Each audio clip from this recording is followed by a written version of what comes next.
Tonight, we feel this is going to give the community a sense of a relief. A suspect in custody following a rash of arsons. What police are saying about him and why it's not the end of the story. Also tonight, development distress. It's a monster. It's just inappropriate in this setting.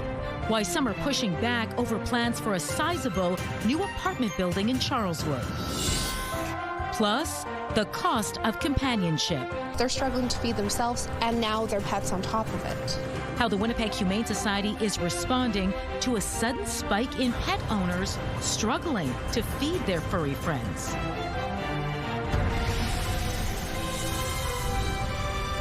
CTV News. Live from downtown Winnipeg with Marilee Caruso. An arrest has been made for a series of arsons all across the city. Good evening. Thanks for joining us.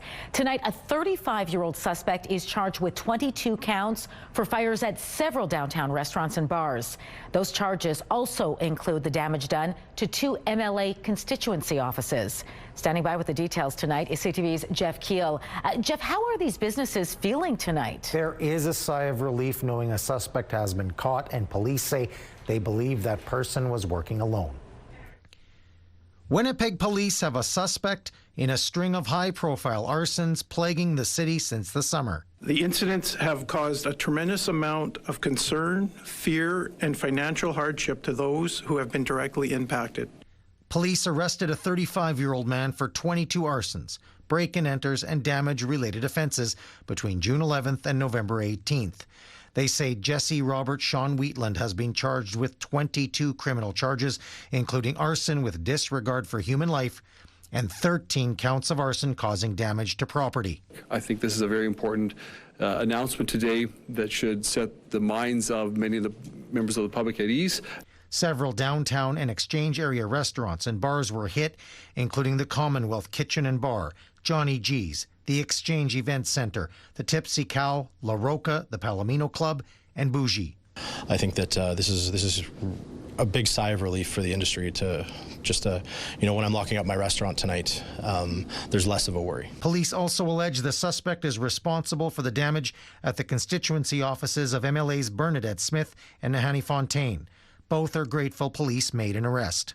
The last months have been very uncertain, and in some respects it has left us feeling a little bit scared and frightened sometimes. But this arrest does not cover all of the arsons.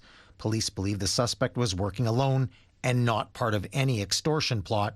There are other unsolved arsons involving businesses where owners say they were being threatened to pay or else. I want to be clear. This investigation is not related to any of the previously reported extortion investigations. Those continue to be actively investigated. Police say the suspect was arrested on Magnus Avenue following one of the incidents at a provincial treatment center on Magnus. There was also damage to the Winnipeg School Administration building. Jeff, do police have a motive? They say they do, as the suspect is cooperating but won't elaborate for investigative reasons. They also say this individual is not known to them. All right, thanks for this, Jeff. We're learning the city got to work enforcing new rules around homeless encampments the very day they took effect. The Public Service says 2 encampments were cleared Monday, one by Omens Creek near Polo Park Mall, and another at a vacant lot at the corner of Ellen Street and Pacific Avenue. The details were provided to councillors during yesterday's Executive Policy Committee meeting. Overall, the Public Service says the initiative went well, and 3 people who were staying at the encampments chose to access housing provided through Main Street Project. Additionally, signage started going up at the 2 locations, along with several other sites across the city, informing people about the new rules. The new rules prohibit encampments near playgrounds, recreation facilities, schools, bridges, and other areas. 2 post-secondary facilities are expanding their paramedic programs thanks to some support from the province. We can't thank these folks enough for choosing this calling. Working in healthcare is a calling. It's an incredibly rewarding profession. It takes special people to choose that path. Officials say RRC Polytech is adding 14 new primary care paramedic seats, while University College of the North will have 16 new seats. It means a combined total of 40 and 32 respectively. Additionally, RRC Polytech is creating a new direct entry paramedic program in the fall. Direct entry means that the curricula has been augmented a little bit so that courses like anatomy and physiology are included in the curricula rather than having folks need to go to university or to another learning institution in advance with those credentials. So it really allows people to find their way in faster.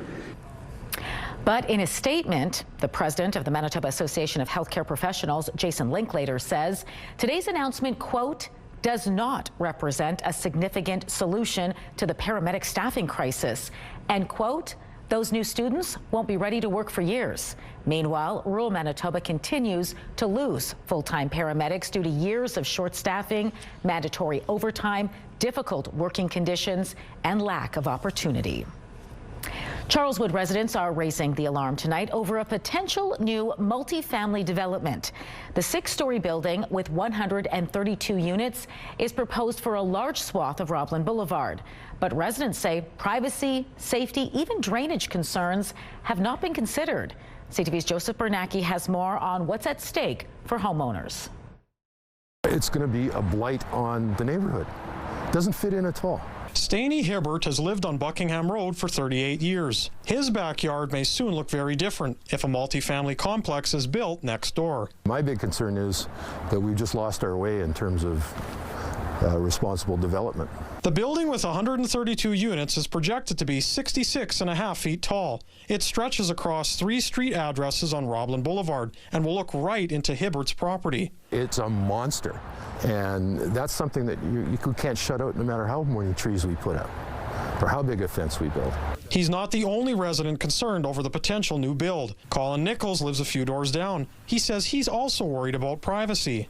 Basically, whoever's on the top floor is going to be looking straight down into my property, and it's going to be an invasion of privacy big time. But issues like traffic volumes, loss of green space, and drainage are driving his opposition to the project. He wonders if the developer has considered the flooding residents experience every spring. What we've been told is that potentially they're going to pump into a retention, and we're waiting to find out what type of retention this is going to be. CTV News Winnipeg reached out to Exemplar Developments, who are listed on the project website, but we didn't hear back. McGowan Russell Group told us they have no comment at this time. Hibbert believes the project does not fit the nature of the neighborhood, which is outlined as a factor in the City of Winnipeg property development guidelines. The booklets that they develop speak about doing housing that's fitting to the character and style of the neighborhood. This ain't it. Joseph Bernacki, CTV News, Winnipeg. Charleswood Area Councillor Evan Duncan was not available for comment today. A public hearing on the project is being held tomorrow at City Hall. A Winnipeg pool has officially reopened after receiving nearly $10 million worth of renovations. Bonnie Fattel Pool on Archibald Street reopened Monday after being closed in May of 2024 due to aging infrastructure.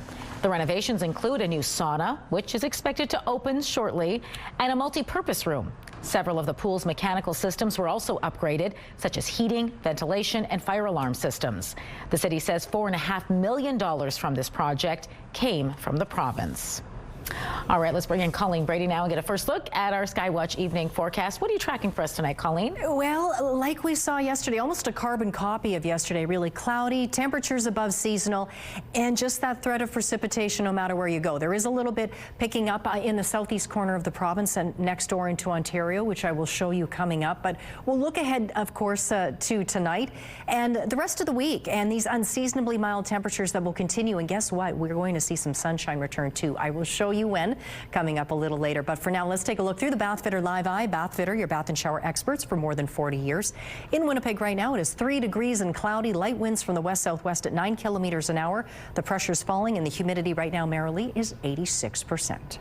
Thanks, Colleen. New details tonight in a serious collision near Falcon Lake we told you about yesterday. It happened on the Trans-Canada Highway shortly before 6 p.m. Monday. RCMP now say it appears an SUV crossed over the center line, hitting a pickup truck head-on. The driver of the truck, a 68-year-old man from Ontario, was airlifted to hospital. The 40-year-old woman behind the wheel of the SUV has since been released from hospital after receiving minor injuries. Tonight, Mounties say she's charged with impaired driving causing bodily harm. Unionized nurses in Manitoba are voting today on whether to greylist a second hospital in the province. Members of the Manitoba Nurses Union have started voting on whether to greylist Thompson General Hospital over safety issues. MNU President Darlene Jackson says nurses started thinking about greylisting the hospital in 2024 after someone fired a gun in the hospital chapel. Jackson says a patient was stabbed in the waiting room in August, and nurses felt the hospital was not a safe place to work. I think nurses throughout Manitoba are getting to the point where safety is a huge concern, and we're just not willing to take risks any longer. In August, Manitoba nurses grey-listed Health Sciences Centre in Winnipeg. The designation means nurses have declared HSC to be an unsafe working environment.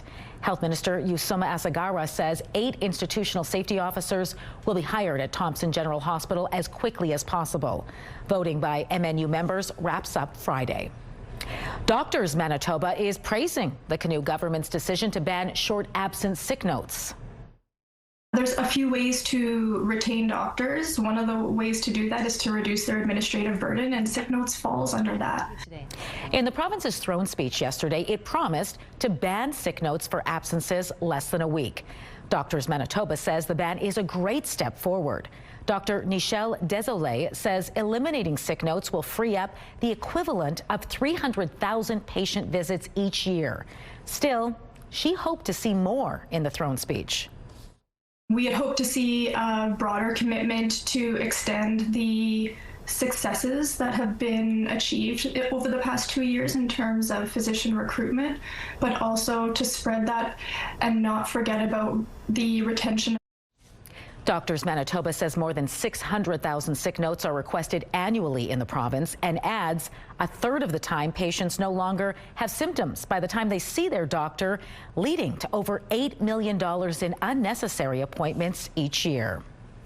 The Winnipeg Humane Society says demand for its food bank is higher than ever, but that's not stopping the organization from getting into the holiday spirit, and it needs your help putting together hampers for some furry friends.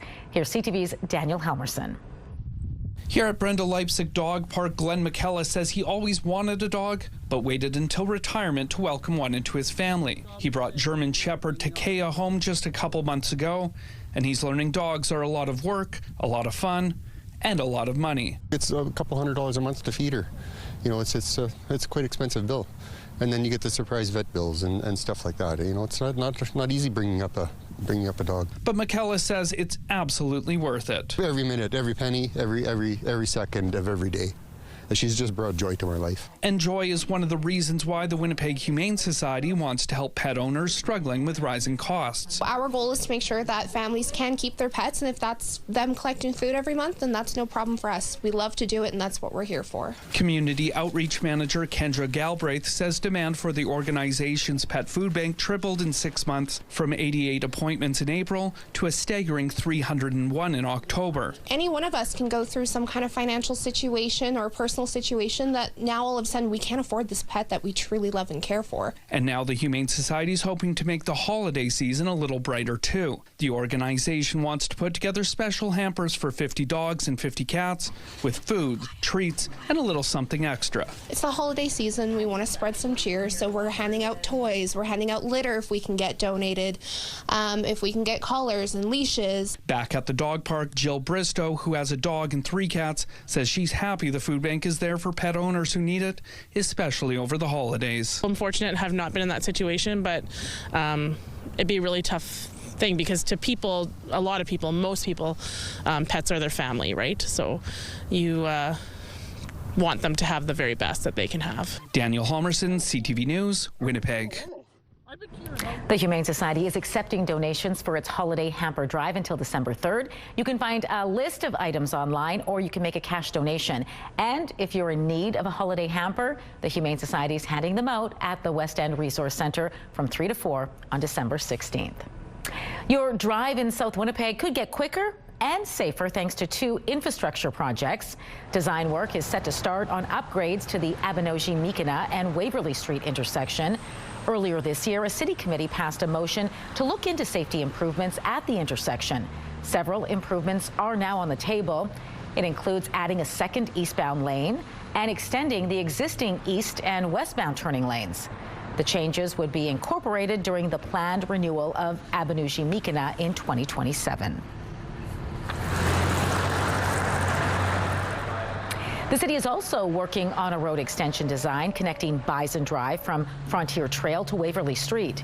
It says the move would make it easier and safer for people to get around, but it says the draft design is being developed for council's consideration. The work would also improve the Bison and Waverley intersection.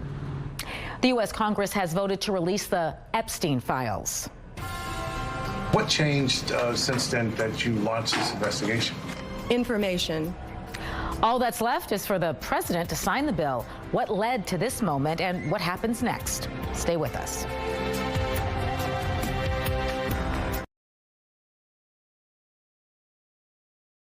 We all know just how cold Manitoba winters can be. Imagine not having a winter coat, boots, a toque, or mitts, and stepping out into the cold. That's the reality for many kids. But you can change that. Give the gift of warmth. Donate to Coats for Kids.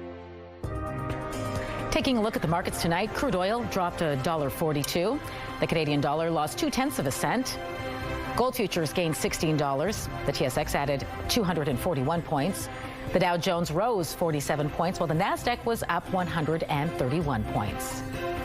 Reports today there's new information in the investigation into Jeffrey Epstein. Meanwhile, Congress has passed a bill to release all the Epstein files.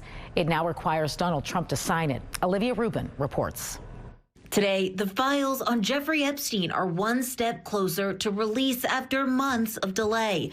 Congress overwhelmingly passing a bill that orders the Justice Department to release its files concerning the convicted sex offender, now just awaiting President Trump's signature. Once signed, the Justice Department has 30 days to release the records. But the looming question, will any documents be withheld? After President Trump publicly ordered a new investigation into Democrats' association with Epstein. Attorney General Pam Bondi today didn't exactly say. We'll continue to follow the law and to have maximum transparency. After new Epstein files subpoenaed from his estate last week repeatedly named the president, Trump writing on social media he would ask Bondi to, quote, investigate Jeffrey Epstein's involvement and relationship with Democrats. Bondi soon doing just that. But earlier this year, Bondi's own Justice Department concluded, quote, we did not uncover evidence that could predicate an investigation against uncharged third parties. What changed since then that you launched this investigation? Information that has come for information. There's information that new information, additional information, and again, we will continue to follow the law. Trump denies all wrongdoing and any knowledge of Epstein's crimes. The White House has said the documents, quote, prove absolutely nothing other than the fact that President Trump did nothing wrong. Now, the bill does say the Attorney General can withhold any records if they would, quote, jeopardize an active federal investigation, though it says that must be narrow and temporary. Olivia Rubin, ABC News, New York. An extraordinary media briefing in Washington today involving RCMP, FBI, and the Department of Justice. They're all on the hunt for Ryan Wedding, a one-time Canadian Olympic snowboarder who's now on the FBI's most wanted list. He's described as a modern-day Pablo Escobar, dangerous, deadly, and responsible for a major narcotics trafficking and terror program. CTV's Mike LeCouture has more. The reward for Wedding's arrest has been upped to $15 million American, a significant amount for someone that law enforcement says is a major drug kingpin. Ryan Wedding is a modern-day iteration of Pablo Escobar. Law enforcement in Canada and the U.S. are calling the former Canadian Olympic snowboarder the leader of a transnational criminal enterprise. In addition to reportedly shipping truckloads of cocaine across North America, the FBI and U.S. Justice Department are now charging Ryan Wedding with 2 additional counts of witness tampering, intimidation, and money laundering. Wedding is also accused of murdering a federal witness after he was indicted in 2024. U.S. officials allege Wedding used semi-trucks to import 60 tons of cocaine annually into the U.S. That amount of drugs is the same weight as 40 standard cars. Ryan Wedding is extremely dangerous. He's extremely violent, and he's extremely wealthy. He's being protected by the Sinaloa cartel, along with others in the country of Mexico. American law enforcement has been working with the RCMP because of his links to Canada and his alleged connection to 4 murders in Ontario. It's believed his vast network includes a former Mexican law enforcement officer and money launderers from Italy and the UK. Fugitive Ryan Wedding remains one of the top threats to Canadian public safety, and as per the previous indictment, continues to run an over $1 billion a year criminal enterprise. While increasing the reward for his arrest to $15 million, U.S. law enforcement is asking for the public's help to find Wedding. Please understand that he might change his hair color, his appearance, and do anything to avoid capture. But someone like Ryan Wedding is going to stick out in Mexico. With today's indictment, U.S. law enforcement says approximately 36 people have been indicted, and they warn Ryan Wedding that his days are numbered. Mike Lecouteur, CTV News, Ottawa. Prime Minister Mark Carney has arrived in the United Arab Emirates. Carney is hoping for investments to help build major infrastructure projects in the energy, defense, and technology sectors. Carney is the first Canadian Prime Minister to visit since 1983. Political analyst Scott Reid says Canada has a lot to gain. The amount of wealth that exists there, and they are large investors, and they do like to invest in the kinds of projects that we're talking about. I mean, twin that with the other news we're hearing about today, you know, the possibility that there will be a major pipeline, possibly some sort of memorandum of understanding with the federal government, British Columbia, Alberta. What if you get a major project that takes it to the North Shore of British Columbia? That's the kind of project that those sovereign wealth funds in the UAE would look at hungrily and say, well, we could put some investment capital behind that. So it could be very significant. Friday, Carney will travel to South Africa for the G20 summit. For the second time in less than a month, Alberta is invoking the Notwithstanding clause, this time over 3 transgender laws. We've said previously that we're prepared to use every single legal and constitutional tool available to protect the well-being of young people. And that's why we'll be invoking the Notwithstanding clause. If passed, it will prevent anyone from challenging the province in court over the 3 laws. They were passed more than a year ago and affect transgender and gender diverse youth in healthcare, schools, and competitive sports. Constitutional court challenges have already been launched against 2 of the laws. Premier Danielle Smith says the government is obligated to use the clause now to protect children. Last month, it was used to stop the 3-week-long teacher strike. The Ontario government is now exploring the idea of making impaired drivers pay child support if they kill the child's parent or guardian.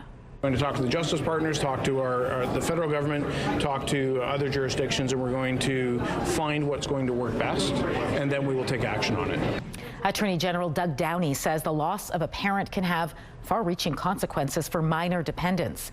And while family members are able to sue impaired drivers in civil court, that's not enough. The government says it's looking for ways to ease the burden from impaired driving tragedies and provide financial stability for children left behind. The plan now is to examine a similar law in Texas in the hopes of making impaired drivers more accountable. There was a massive and deadly Russian airstrike early this morning in western Ukraine. The attack is being called the deadliest on Ukraine in weeks. At least 25 people were killed. Kyiv says Russia fired more than 470 drones and 48 missiles. There were also attacks in the northeastern region of Kharkiv. To Gaza now, where Israel carried out strikes targeting militants it says attacked its forces. Hospitals in Gaza say at least 21 Palestinians were killed in the strikes, which hit areas on both sides of the Yellow Line, which split the enclave in two. Israel says militants fired on its forces earlier in the day with no casualties. Hamas and Israel have accused each other of violating the terms of the truce on matters like the return of hostage remains and the flow of aid into Gaza. Meanwhile, in southern Lebanon, Israeli forces carried out a strike on a Palestinian refugee camp, and 13 people were killed. According to local officials, Israel says it was striking Hamas militants operating in a training compound, but the Palestinian group calls that claim a fabrication. Elsewhere, Israel said it carried out strikes on what it called Hezbollah infrastructure. Israel accuses the group of trying to rearm despite the ceasefire deal. Hezbollah says it's followed the terms of the deal. The UK wants to stop the reselling of tickets for profit, and it's looking now to ban resales. UK officials say people are being forced to pay extremely high prices to secondary sellers for popular concerts and other events. These secondary sellers buy up tickets in bulk. Will prevent those touts from being able to do that and ensure that there's a fair playing field for fans who want tickets to go and see these great artists and get tickets to these great events. Officials cite Radiohead's upcoming tour in London as an example of what resellers do. Tickets for its show later this week were originally priced at $156 and are now selling for $1,600 on resale sites. A portrait with a complex history has become the most expensive work of modern art ever sold at an auction. Elizabeth later a portrait only at Sotheby's here in the Broyer. The Klimt, Julian, is yours. Congratulations. The buyer remained anonymous, but this 6-foot-tall portrait by Austrian artist Gustav Klimt sold for more than $235 million at Sotheby's in New York. The piece was completed back in 1916, but was looted by the Nazis in the Second World War and remained hidden from public view for decades. Very, very much indeed. So I'm probably, I'm paying less attention to it, overall, Why some Canadians are making the shift back to U.S. grocery products and what the CEO of Loblaws has to say about it. Well, unseasonably mild temperatures will continue, although there'll be a little bit of ups and downs along the way, but still above normal. 0, our forecast high for Friday in the sunshine. The normal high for the city now is -3 to give you some perspective. So that makes 6 degrees on Saturday, all that much more impressive. Mix of sun and cloud that day. 5 in the sunshine on Sunday, 3 degrees on Monday, getting a little cloudy in the afternoon. Snow showers or flurries looking likely on Tuesday with a high near -1.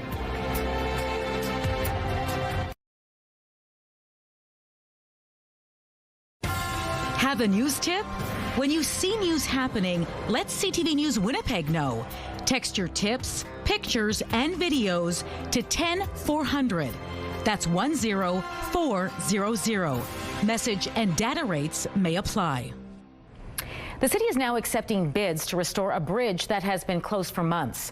The city is looking for someone to begin work on the first phase of the Louise Bridge substructure rehabilitation. It involves structural pier rehabilitation, underwater work, as well as the installation of bridge bearings. The 115-year-old bridge closed in May as part of an annual inspection, but the reopening was delayed after crews found more serious issues. The work is expected to be completed by June 2027 at the latest. Many Canadians have been boycotting American-made products at the grocery store, but with recent pricing changes, people are changing their buying habits again. Dave Charbonneau reports.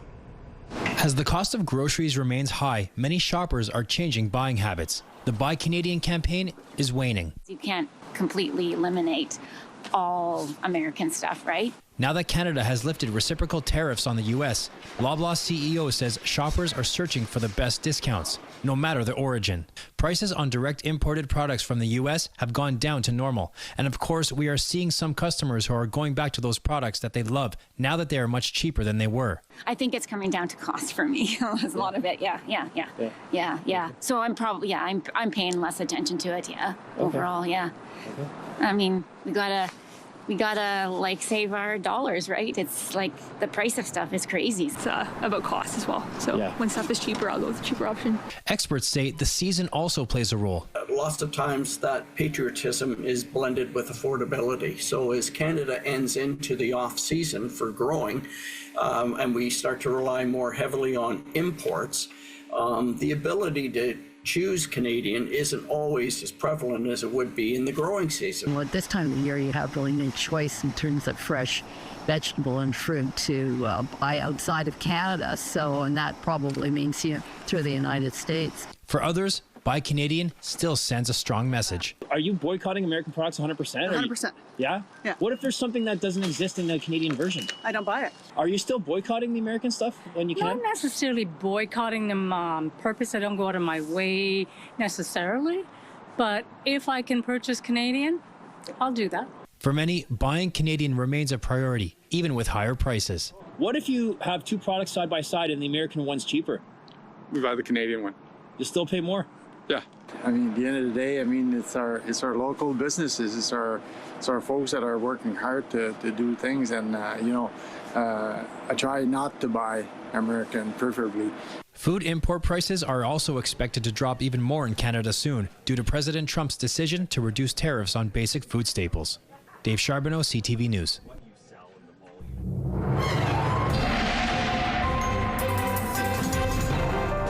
CTV Skywatch weather brought to you by South Beach Casino and Resort. Visit southbeachcasino.ca. Colleen Brady back now with your complete Skywatch forecast and tracking a bit of rain that could potentially make things a little slippery. It's one of those scenarios, Mary Lee, where no matter where you are in Manitoba tonight, there's at least the chance of precipitation. We're certainly seeing some in southeastern Manitoba, and then over the border, even more so into northwestern Ontario, falling much more heavily there. It won't last for very long. It will move on out, but other areas will see some rain continue. It will be a few more hours yet for you northwestern Ontario, but it should be out of the way for the most part by tomorrow. Back up into northern Manitoba, like yesterday, another day of intermittent snow. Well, that will continue into this evening. It will end first this evening in the northwest before it makes its way into the northeast. It should get to Gillam and Churchill much later tonight. Meanwhile, other areas a little clearer as we move further into the southwest. Back here in Winnipeg in the southeast, there's at least the possibility yet of some drizzle tonight. It will be cloudy. Winds will remain light. But as we get into tomorrow morning, significant clearing for much of the south. So we'll see that sunshine return that we've lost over the last couple of days. Meanwhile, northern communities, more so in the northeast, you'll start to see a little bit of that snow pull out, but it will continue to fall lightly throughout the course of the day, either light snow or just really flurries. So not much in terms of any substantial accumulation. By Friday morning, more and more sunshine across more and more of Manitoba. So we'll continue to see those nice conditions continue, as well as those temperatures. Though by Friday, it will feel a little bit cooler, but as I mentioned, still above normal for this time of year. And to give you some context again, as I mentioned a few minutes ago, the normal high for Winnipeg this time of year is around -3. Our overnight low tonight, 2 degrees milder, -1, with that chance of evening drizzle. Otherwise, it will be cloudy tonight. Winds overnight out at about 15 kilometers an hour from the northwest at their strongest. Even lighter west winds for the commute, but not a lot of change just yet in the temperature. Still around -1 for the drive time. Mix of sun and cloud with a high in the afternoon of +4, even sunnier. Winds out of the west at 20 kilometers an hour. So Churchill, Gillam, you'll get that snow arriving a little later on tonight. Both communities dropping down to -7. Light snow expected down in Island Lake over to Thompson as well. Now Thompson, you'll have more snow tomorrow. Your temperature drops to -8 degrees. That's why you see the asterisk there. In the northwest tonight, light snow will be ending this evening, cloudy after that. Overnight lows all below freezing there. Now Lynn Lake also, your temperature will drop off a couple of degrees tomorrow in some light flurry activity. Flin Flon, Norway House, Cree Nation, some light flurries expected in those areas. It shouldn't really... you shouldn't see much in the way of precipitation. That's what I'm trying to spit out for you around the paw. In the southwest tonight, let's talk about fog expected all across the region, including Brandon and Neepawa, down to -7. Not quite as cool in Dauphin and Swan River with overnight lows of -5. But again, having said that, those are still above normal lows for this time of year. Bright and sunny around the region tomorrow. A little windy too for Dauphin and Swan River, both areas up to 2 degrees. Not quite as windy in Brandon and Neepawa. You'll get to 4 there. Winnipeg in the southeast tonight, cloudy in Winnipeg and surrounding areas. Overnight lows slipping just below freezing. To the east, Pinawa, Sprague, you'll see some of those rain showers continue to come down for now, but they won't last for the rest of the night. Fog overnight in Barons River. Sunny tomorrow for Winnipeg and those areas further south and to the west. 4 or 5 degrees. Gimli as well, sunny and 3 degrees. degrees. Pinawa and Sprague, there's a potential for a little bit of precipitation in the morning. And in northwestern Ontario, those showers coming down now. Overnight low is a bit of a variance there in Dryden. You will actually see your temperature slip off tomorrow afternoon, as will you in the Fort Frances area. Our first weather photo takes us out to beautiful Sifton, Manitoba, and a look at the beautiful colors in that sky. That photo is taken by Judy, and this photo is from Brad near Douglas, which is near Brandon. Email us your weather photos to winnipegweather@ctv.ca. Makes mealtimes fun, and it's great entertainment for my table mates. Dining with dignity. Still ahead, the innovative product serving up a healthy dose of independence.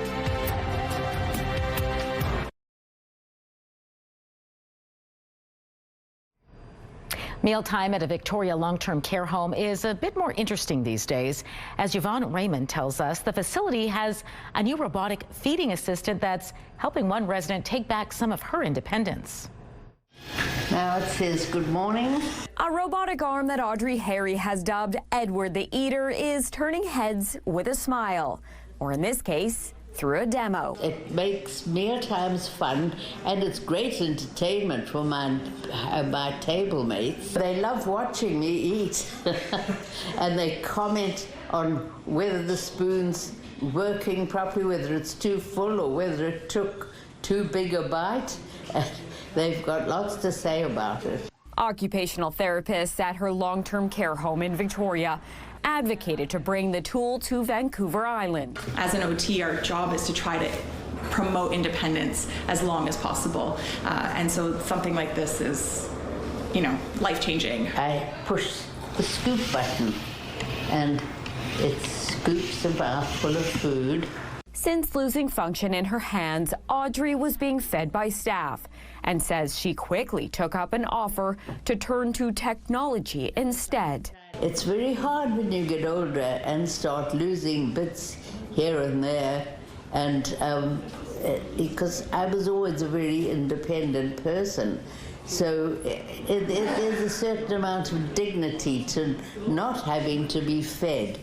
The former nurse thinks it's easy to use. When I'm ready for the next mouthful, I push the button again. She agrees, though, the gadget is not for everyone. You need to have an amount of cognition and attention that allows you to focus on everything that's happening in a dining room during a mealtime, but also be able to focus on what's happening in front of you. For Audrey, the robot is a source of relief, giving her the power to ask for help if she needs it. Thank you for the meal. Yvonne Raymond, CTV News, Victoria.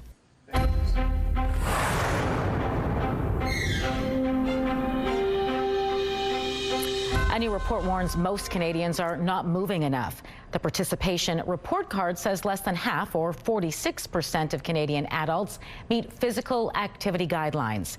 It's a number that's been stagnant for years. Furthermore, just 32% meet the daily step recommendation of at least 7,500 steps per day, a steep decline from just 4 years ago. The report makes several recommendations, such as increasing walkable and bike-friendly designs and expanding recreational areas. Well, fewer people are accessing virtual health services than they were during the pandemic. A new study shows it remains an important part of the healthcare system. According to a new report by Statistics Canada, a little more than half of all healthcare appointments were virtual during the COVID-19 pandemic. By 2023, a majority of people returned to in-person appointments, but more than a third used a mix of both types of appointments, and about 1 in 20 had virtual appointments only. A higher level of education, not having a regular healthcare provider, and multi-morbidity was associated with higher rates of virtual care. CTV News has been sharing stories about the alarming number of sepsis infections taking place across the country, with devastating consequences for patients and their families. Today in Ontario, a widower demanded action during an emotional Brampton City Council meeting where a motion hopes to spur change across Canada. CTV's Adrian Gabriel was there for the emotional, poignant moment. A widower weeps in front of a city council. She had sepsis. On June 19th, 40-year-old Ravinder Sidhu arrived at Mississauga, Ontario's Credit Valley Hospital to deliver her third child. 4 days later, she was dead. The initial cause of death, a Group A sepsis infection. Her husband is accusing hospital staff of ignoring her clear symptoms.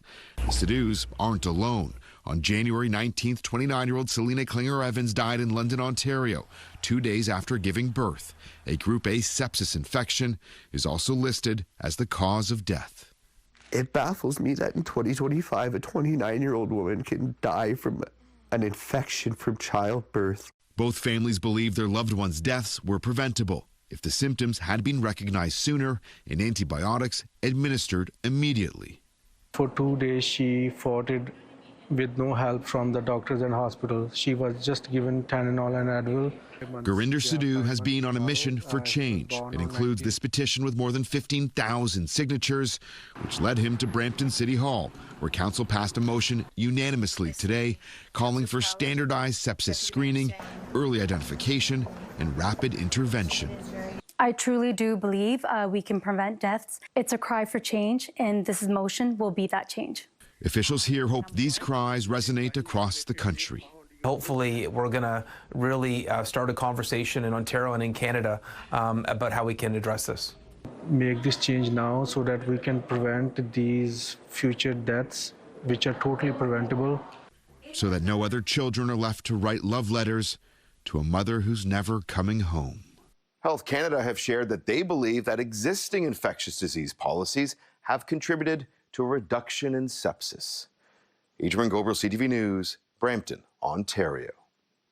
Medical Watch is brought to you by Manukin Koster Denture Clinic.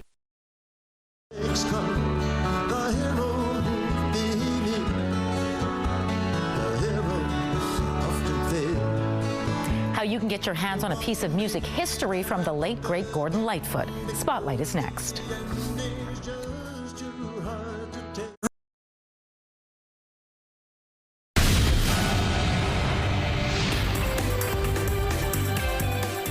Spotlight, sponsored by the Casinos of Winnipeg, presenting Christmas with Johnny Reed. A popular children's character is coming back to Winnipeg.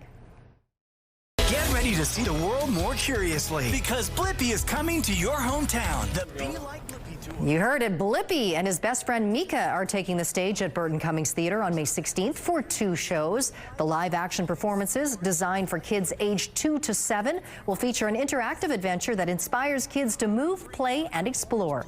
Parents should note the duo are played by performers. Tickets go on sale Friday at Ticketmaster.ca. The soothing sounds of the Emerald Isle will grace an audience in Winnipeg this spring.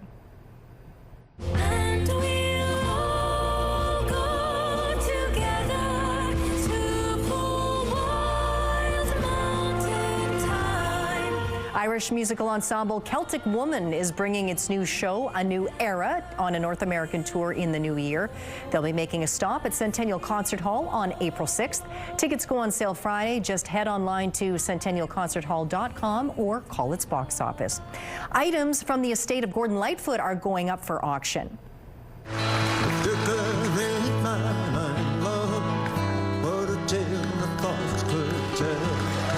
The sale includes Lightfoot's personal belongings, stage-worn costumes, and rare memorabilia.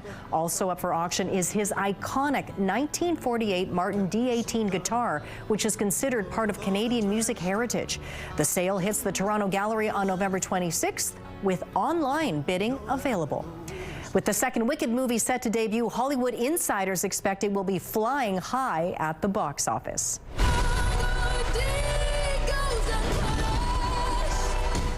The book-turned-musical-turned-movie reframes the story of the 2 witches from The Wizard of Oz. Part 2 of the cinematic adaptation is called Wicked for Good. Variety reports it's on track to bring in $150 to $180 million U.S. across North America in its first weekend. If it's on the higher end of that estimate, it would mark the biggest movie launch of 2025. We'll test your knowledge with the floor at 7. George and Mandy's first marriage is at 8. And hit the road with the Amazing Race at 8:30. It is all right here tonight on CTV. The CTV Primetime lineup is brought to you by Strictly Amish, exclusively in Arborg, Manitoba. What a time to be alive if you love condiments.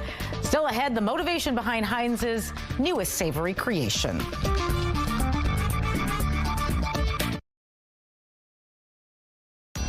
Women's clothing provided by RW & Company. Salon services provided by S&T Spa Salon. 3 degrees out there. It's cloudy. Winds have picked up slightly, but still light, 12 kilometers an hour coming out of the west-southwest. The highest temperature in Winnipeg today was 4 degrees. The normal high is just -3. On this day 1 year ago, a little milder, 5.7, our highest temperature of the day. Tonight we dropped down to -1 with that chance still of drizzle this evening. The rest of the night fairly cloudy, but it will clear out by morning. Sunshine Thursday, Friday, +4 on Thursday, 0 on Friday, but still above normal. 6 Saturday, 5 in the sun on Sunday. Thanks, Colleen. Well, Heinz is serving up something new for leftover lovers ahead of the U.S. Thanksgiving holiday. Heinz leftover gravy is the first ever squeezable bottle of home-style turkey gravy. It was designed with the ultimate day-after sandwich in mind.